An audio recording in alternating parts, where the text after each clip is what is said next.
Immobuzz. Bonjour à tous, vous êtes bien sur le plateau d'Immobuzz, vous avez le droit de garder le silence, vous ne parlerez qu'en la présence d'un agent immobilier. Je suis Thierry Palas et cette semaine Thierry Palas vous paye vos coûts cachés. Tout simplement pour ce faire, il faut hurler dans les commentaires. Je choisirai le meilleur hurlement, alors lâchez-vous, hurlez. Wouh. Mais tout de suite, c'est un reportage signé Mélissa. Hier soir ont eu lieu la 35e cérémonie des Césars de l'immobilier. Comme on pouvait s'y attendre, l'émission Immobuzz a fait carton plein en raflant tous les prix. Le prix de la meilleure émission 50% IMO revient à Immobuzz.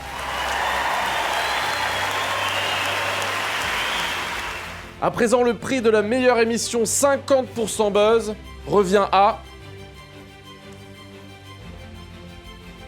Immobuzz.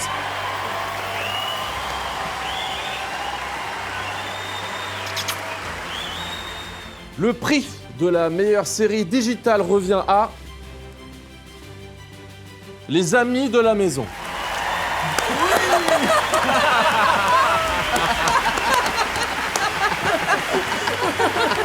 Le prix, le juste prix. L'émission.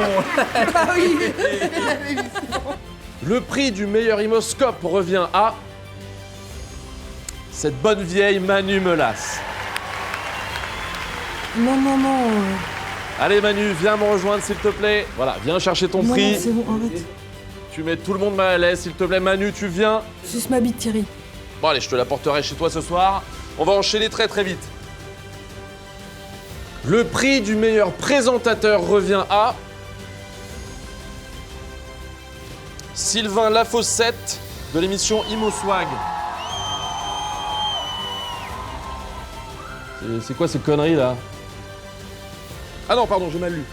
Le prix du pire présentateur revient à Sylvain Lafossette de l'émission Imoswag. Le prix du plus grand reporter d'investigation immobilière est attribué à Jean-Mi. Oh, c'est bon. Et on est là. Jean-Mi sans fil. Elle est où Marie sans fil? Et moi c'est Jean-Mi sans fil. C'est pour toi mon Thierry, celle-là elle est bonne. Hein. Tiens, regarde, je vais te montrer sur l'hélico. Oh les reporters. Le prix du meilleur présentateur revient à Thierry Palas de l'émission Immobuzz. Il est où Thierry Palas? Je ne le vois pas.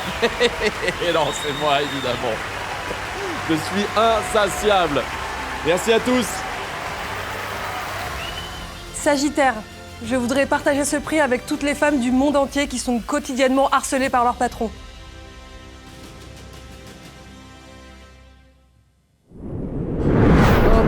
Très grand bravo à toutes les équipes d'Immobuzz, en particulier à Manu Melas que j'apprécie particulièrement et qui me rend fier comme un vieux coq.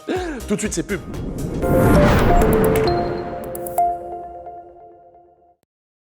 « 98% de la communication immobilière est non verbale et passe par les boutons de manchette. 2% par la cravate. Problème, porter des boutons de manchette pèse sur les poignets et peut provoquer des tendinites ou le syndrome du canal carpien. À la fin de la journée, vos poignets sont tellement endoloris que vous n'avez plus la force de vous masturber. C'est pourquoi nous avons conçu des boutons de branlette pour les agents immobiliers. Ces boutons de branlette pèsent à peine 10 grammes contre 50 grammes pour des boutons de manchette classiques. Racés, élégants, aériens, ces boutons de branlette vous aideront à conclure des ventes tout en multipliant par 10 votre production onanique. Et ce, en vous préservant des maladies du poignet. En sortant du boulot, voire même au bureau, et ce plusieurs fois par jour, vous redoublerez d'énergie pour vous masturber. C'est votre femme qui va être contente. Et oui, votre femme ne veut plus vous toucher, c'est pour ça qu'elle vous a offert ces boutons de branlette. Votre femme vous quitte, Franck. C'est ça, Franck. Branlez-vous en pleurant. Si à 50 ans on n'a pas des boutons de branlette, c'est qu'on a réussi son mariage, mais raté sa vie.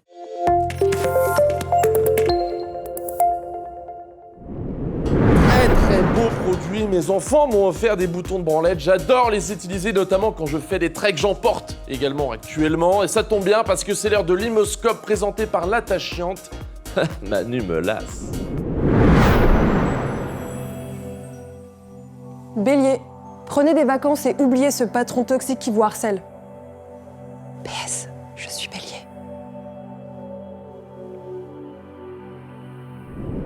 Ça, c'est une sacrée coïncidence car je suis moi-même bélier. Ça nous fait un point commun avec ma Manu Melas. Je vais apprendre à te connaître un peu plus, je te le garantis. Mais tout de suite, c'est un reportage dans une agence d'exception.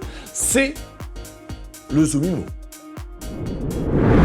Bonjour et bienvenue chez Dumbledore Pie, l'agence dédiée aux fans d'Harry Potter. Et chez Dumbledore Pie, ce n'est pas vous qui choisissez vos biens en vitrine, c'est notre choix par pot magique qui les choisit pour vous. Là, comme ça, je dirais que t'es pouf souffle, mon pote. Pour toi, j'ai un petit pavillon pépouze du côté de Marne-la-Vallée, grande baie vitrée, petite véranda pour faire des barbecues, tu connais. Yes, merci choix par pot magique.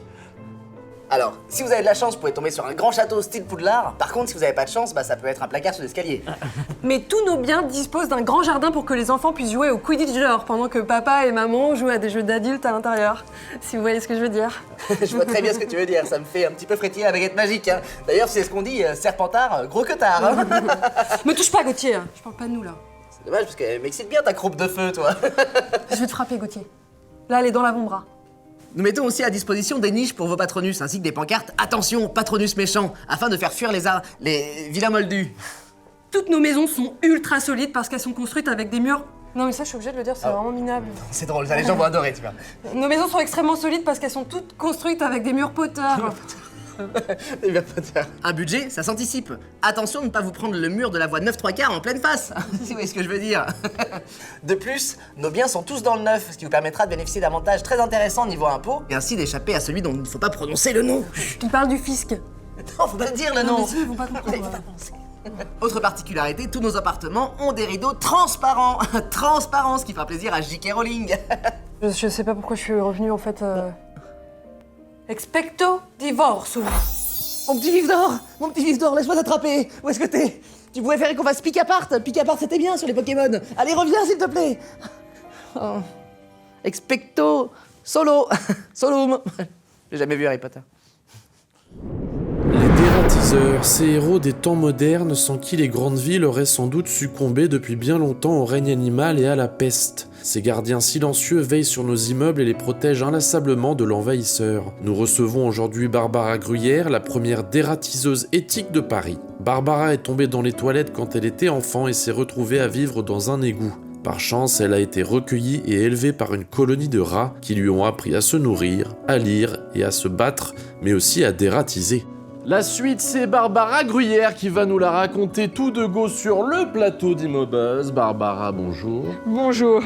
Vous avez de très très belles quenottes, est-ce qu'on peut les voir un peu plus? Oh là là, c'est pas mal du tout. Vous avez du chien, Barbara. T'as plus du rat, en fait. C'est dans les yeux, il y a quelque chose de fourbe et de vicelard.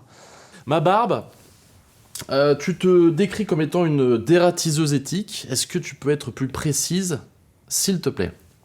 Alors, c'est à peu près comme un dératiseur normal. On va venir chez les gens qui nous appellent pour leur enlever les rats qui ont squatté leur maison. Mais par contre, c'est pas du tout pareil que les autres parce que nous, on ne les tue pas. Hein, va y avoir vraiment un suivi derrière. Moi, j'estime que les rats sont mes clients, pour le coup. Ouais. Donc en gros, tu t'occupes des nuisibles. Oh là! Alors attention, parce que pour nous, ça, nuisible, c'est un mot très vulgaire. On utilise très peu ce mot en tant que dératiseur éthique. Nous, on utiliserait plus le terme frérot. Alors comment tu t'occupes de tes frérots? Bah, déjà, il faut aller les chercher. Hein. Après, on essaie de les attraper comme on peut, de les amadouer. Et puis, on va chez l'assistante sociale pour leur demander une adoption. Donc, dossier, etc. Généralement, ça va très vite, hein, parce que les gens n'ont pas envie d'avoir des rats dans leur bureau. Donc, tac, on s'en va. Et puis après, ils viennent chez moi. Dans les égouts, justement. Non, mais ça va pas ou quoi? Les égouts, enfin, je me respecte un minimum. Non, nous, c'est les catacombes. Et vous êtes combien dans cette coloc? Parce que j'ai du mal à visualiser le délire. C'est un peu compliqué à calculer, parce que bon, les rats, c'est quand même assez gros, donc on peut les calculer un par un. Mais j'ai pas que des rats. J'ai aussi des punaises de lit, j'ai des poux, des salamandres. J'ai aussi des vers solitaires que j'ai ramenés avec moi, là. J'en ai 2 dans mon petit ventre. D'ailleurs, ils me tripotent le côlon parce qu'ils ont très faim. Ouais. Je suis complètement écœuré. Je suis à 2 doigts de gerber, je vous le dis. Mais j'ai une solution à tout et je propose peut-être un peu de fromage pour les calmer. Ah bah ouais. Allez, Ah bah ça. ça. Attention, on ouvre grand la bouche. Voilà. Régalez-vous mes bébés. Régalez-vous maman, je vous aime. Ma Barbe, vous avez quand même conscience que ce que font vos rats, c'est complètement hors la loi.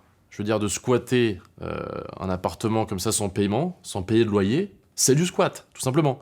Non, je suis pour la réinsertion et le droit à la seconde chance, tout bonnement. Et je vais vous dire un truc, je sais pas vous attiser la haine ou quoi que ce soit, coucou toi. Mais j'ai connu des rats beaucoup plus humains que certains humains même. Voilà, et beaucoup d'amour en plus. Hein? Casse-toi là. Saloperie. On va passer au moment buzz. Le même Théma la taille du rat, qu'est-ce qu'on en pense? Écoutez, je trouve que c'est juste grossophobe. En plus, moi, quand j'ai vu la photo, j'avais même pas remarqué que le rat avait pris un peu de poids depuis, parce qu'il habite avec moi, ce rat. Et je suis désolée, mais il avait pas pris tant de poids que ça, quoi. Tu me connais, je suis dans la bienveillance, et je vais dire les choses cash. Ce rat, pour moi, il est complètement fatos, voire complètement dégueulasse. Mais il me fait beaucoup rire, voilà. Tu veux du fromage? Vous pouvez au moins Ouais, lui acheter carrément. pas un minimum de respect avec mes petits choux. Hop, le petit rat. Hop là, le bancher. ça c'est dans le gosier. Par contre, ouais. Donne ça! On se retrouve très très bientôt. Là, c'est les amis de la maison. Moi, je vous dis à la semaine prochaine. D'accord, bah à la semaine prochaine. Non, pas vous. Toi, tu retournes dans ton cloaque avec tes ossements et ta pisse. Ah, je dois m'en aller du coup. Oui. Ah, on est quand même mieux là. Tout de suite, les amis de la maison. Les amis de la maison, les amis de la maison.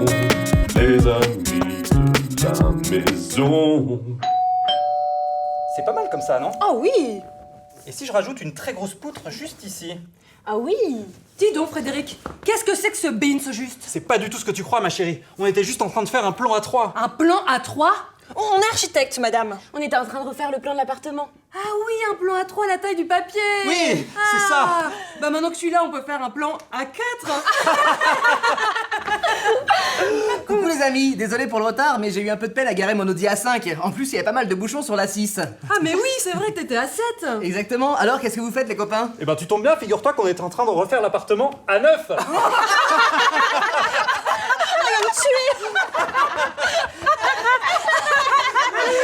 On regarde la télé. Les amis de la maison.